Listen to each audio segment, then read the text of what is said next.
Hello বন্ধুরা, আমার YouTube channel লক্ষ্মীখানাতে আপনাদের সবাইকে স্বাগত। আজ আমি 2025 সালের তৃতীয় পর্যায়ক্রমিক মূল্যায়নের প্রস্তুতিতে চতুর্থ শ্রেণীর বাংলা 2024 সালের 8 নম্বর স্কুল বারাসাত প্যারীচরণ সরকার সরকারি উচ্চ বিদ্যালয় সমাধান করব। 1 নম্বর কবির নামসহ আদর্শ ছেলে কবিতাটির প্রথম 8 লাইন মুখস্থ লেখো। আদর্শ ছেলে কুসুম কুমারী দাস। আমাদের দেশে হবে সেই ছেলে কবে, কথায় না বড় হয়ে কাজে বড় হবে। মুখে হাসি বুকে বল তেজে ভরা মন, মানুষ হইতে হবে এই তার পণ।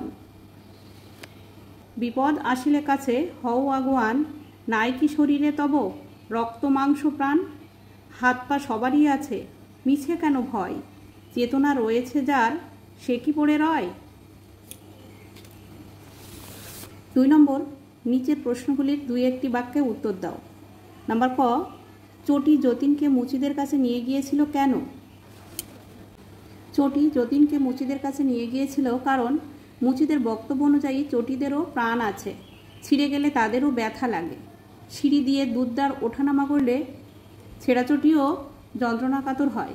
এই কারণেই চটি জোড়া যতীনকে মুচিদের কাছে নিয়ে গিয়েছিল। নাম্বার খ, প্রত্যেক বাড়িতে থাকতো নিজস্ব নৌকা, এমন বন্দোবস্তের কারণ কি ছিল? প্রত্যেক বাড়িতে থাকতো নিজস্ব নৌকা। গল্পে কথকের মামাবাড়ির রাস্তাঘাট প্রায় সারা বছর জলের তলায় ডুবে থাকতো, ফলে নৌকা ছাড়া যাতায়াতের উপায় ছিল না। সেই কারণে প্রত্যেকের বাড়িতে নিজস্ব নৌকা থাকতো। নাম্বার ক, পিংলা নদীর মাঝের সেই দ্বীপে সবচেয়ে লম্বা গাছটি কী ছিল? পিংলা নদীর মাঝের সেই দ্বীপে সবচেয়ে লম্বা গাছটি শিমুল গাছ ছিল। নাম্বার ঘ, মায়াদ্বীপের বর্তমান কোন পরিস্থিতির কথা গল্পে রয়েছে? মায়াদ্বীপ গল্পের বর্তমানে মায়াদ্বীপটি জলের তলায় চলে গেছে, এমনকি সবচেয়ে বড় শিমুল গাছটাও আর দেখা যাচ্ছে না। নাম্বার ঙ, জ্যোতির মামার বাড়ির সঙ্গে রবি ঠাকুরের সম্পর্ক কী ছিল? ঠাকুর বাড়ির সঙ্গে কয়ের চাটুর্যে বাড়ি 3-4 পুরুষের সম্পর্ক। রবি ঠাকুরের ভাইপো সুরেন জ্যোতির নমামার বিশেষ পরিচিত ছিলেন। তিনি তার বড় মামার বন্ধু ও মক্কেল ছিলেন। নাম্বার চ, দেশের জন্য অনেক দুঃখ কষ্ট সহ্য করে দেশকে স্বাধীন করেছেন এমন দুজনের নাম লেখো। দেশের জন্য অনেক কষ্ট সহ্য করে দেশকে স্বাধীন করেছেন এমন দুজনের নাম নেতাজি সুভাষচন্দ্র বোস, ভগৎ সিং ইত্যাদি। 3 নম্বর শব্দার্থ লেখো। নাম্বার ক, ভ্যাবাচাকা। নাম্বার খ, প্যাস। নাম্বার গ, অম্লান। নাম্বার ঘ, মারমেড। নাম্বার ঙ, নাই। নাম্বার চ, পল্টন। নাম্বার ছ, খুশদিল। নাম্বার ক, ভ্যাবাচাকা মানে হতবুদ্ধি। নাম্বার খ, প্যাস। প্যাস মানে কৌশল। নাম্বার গ, অম্লান। অম্লান মানে ম্লান নয় যা বা অমলিন। নাম্বার খ, মারমেড। মারমেড মানে জলকন্যা। নাম্বার ঙ, নাই। নাই মানে স্নান করে। নাম্বার চ, পল্টন। পল্টন মানে সৈন্যদল। নাম্বার ছ, খুশদিল। খুশদিল মানে আনন্দিত হৃদয় বা মন। 4 নম্বর বিপরীত শব্দ লেখো এবং তা দিয়ে বাক্য রচনা করো। নাম্বার ক, সুস্থির। নাম্বার খ, অভ্যেস। নাম্বার গ, দুঃখ। নাম্বার ঘ, বন্ধ। নাম্বার ঙ, দূরত্ব। সুস্থির। সুস্থিরের বিপরীত শব্দ অস্থির। এত অস্থির হয়েও না, মনটাকে স্থির করো। অভ্যাস। অভ্যাসের বিপরীত শব্দ অনভ্যাস। অনভ্যাসে বিদ্যা হ্রাস পায়।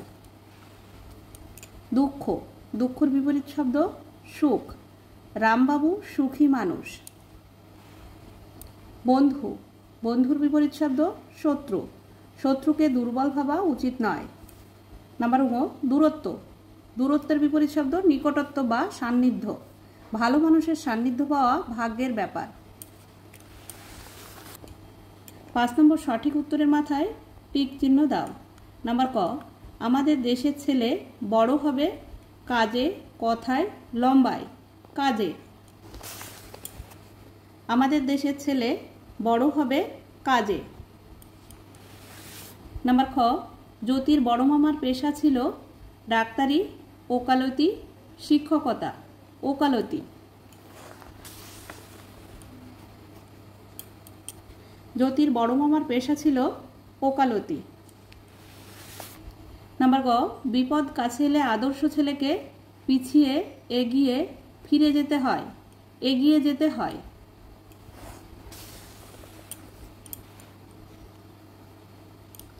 বিপদ কাছে এলে আদর্শ ছেলেকে এগিয়ে যেতে হয়। নাম্বার ঘ, ফেরাজ খাঁয়ের বাড়ি ছিল উত্তর পূর্ব, উত্তর পশ্চিম, দক্ষিণ পশ্চিম সীমান্ত প্রদেশে।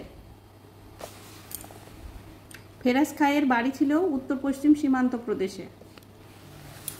নাম্বার ঙ, বর্ষাকালে, শীতকালে, গ্রীষ্মকালে দীঘার সমুদ্র উত্তাল হয়ে উঠল। বর্ষাকালে দীঘার সমুদ্র উত্তাল হয়ে উঠল। বর্ষাকালে দীঘার সমুদ্র উত্তাল হয়ে উঠল।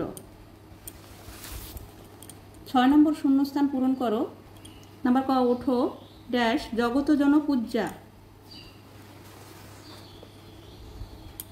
ওঠো গো ভারত লক্ষ্মী, উঠো আজি জগত জন পূজ্যা।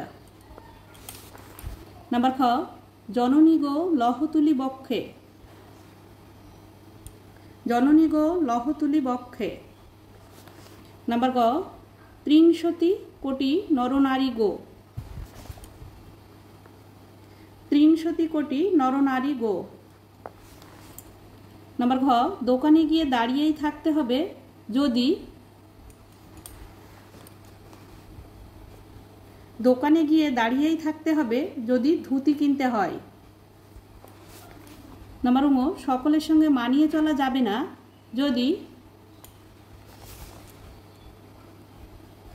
সকলের সঙ্গে মানিয়ে চলা যাবে না যদি না মন স্থির থাকে।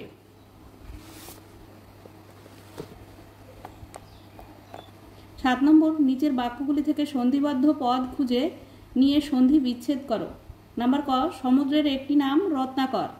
এখানে সন্ধিবদ্ধ পদ হলো রত্নাকর। সমুদ্রের আরেকটি নাম রত্নাকর।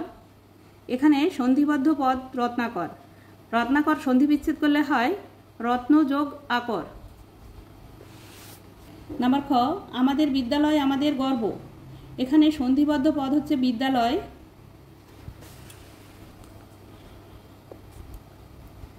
আমাদের বিদ্যালয় আমাদের গর্ব। এখানে সন্ধিবদ্ধ পদ বিদ্যালয়। বিদ্যালয়কে সন্ধি বিচ্ছেদ করলে হয় বিদ্যা যোগ আলয়। নাম্বার ক, তোমাদের দায়িত্ব সবাইকে স্বাগত জানানো। এখানে সন্ধিবদ্ধ পদ হচ্ছে স্বাগত। তোমাদের দায়িত্ব সবাইকে স্বাগত জানানো। এখানে সন্ধিবদ্ধ পদ স্বাগত।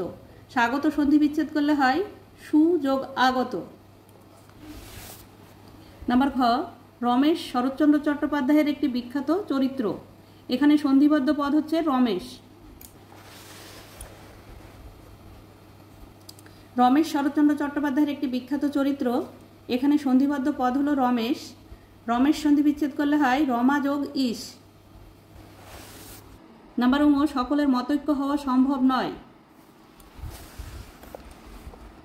সকলের মতৈক্য হওয়া সম্ভব নয়। এখানে সন্ধিবদ্ধ পদ হলো মতৈক্য। মতৈক্য সন্ধি বিচ্ছেদ করলে হয় মত যোগ ঐক্য, মতৈক্য। 8 নম্বর, সন্ধিবদ্ধ করো। নাম্বার ক, সুধি যোগ ইন্দ্র, সুধীন্দ্র। নাম্বার খ, দাম যোগ উদর, দামোদর। নাম্বার গ, পূর্ণ যোগ ইন্দু, পূর্ণেন্দু। নাম্বার ঘ, দিবস যোগ অন্ত, দিবসান্ত। নাম্বার ঙ, বন যোগ ঔষধি সমান সমান বনৌষধি। সুধি যোগ ইন্দ্র, সুধীন্দ্র। দাম যোগ উদর, দামোদর। পূর্ণ যোগ ইন্দু, পূর্ণেন্দু। দিবস যোগ অন্ত, দিবসান্ত। বন যোগ ঔষধি, বনৌষধি। 9 নম্বর, অনুচ্ছেদ রচনা করো যে কোনো একটি। নাম্বার ক, শারদোৎসব। নাম্বার খ, চন্দ্রযান 3। নাম্বার গ, গ্রীষ্মকাল। শারদোৎসব বাঙালির শ্রেষ্ঠ উৎসব দুর্গাপূজা। এই উৎসব বছরে দুবার পালিত হয়।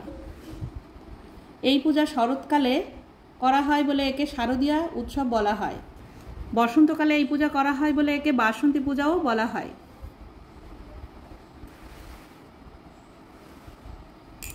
মহালয়া থেকে দেবীপক্ষের সূচনা। ষষ্ঠী, সপ্তমী, অষ্টমী ও নবমী এই 4 দিন মহা আড়ম্বরের সাথে দেবী দুর্গা পূজিত হন। দেবী দুর্গার 10 হাতে 10 রকমের অস্ত্র থাকে, তাই তিনি দশভুজা। দেবী সিংহবাহিনী, তার ডানে লক্ষ্মী ও গণেশ এবং বামে বিদ্যাদেবী সরস্বতী এবং কার্তিক থাকেন। পশ্চিমবঙ্গ সহ ভারতের বিভিন্ন রাজ্যে এই উৎসব পালিত হয়। দুর্গাপূজা সব স্তরের মানুষের মধ্যে তৈরি করে আন্তরিকতা এবং সুসম্পর্ক। বন্ধুরা, আজ এই পর্যন্তই। ভিডিওটি ভালো লাগলে লাইক, কমেন্ট ও শেয়ার করবেন এবং চ্যানেলটি সাবস্ক্রাইব করবেন।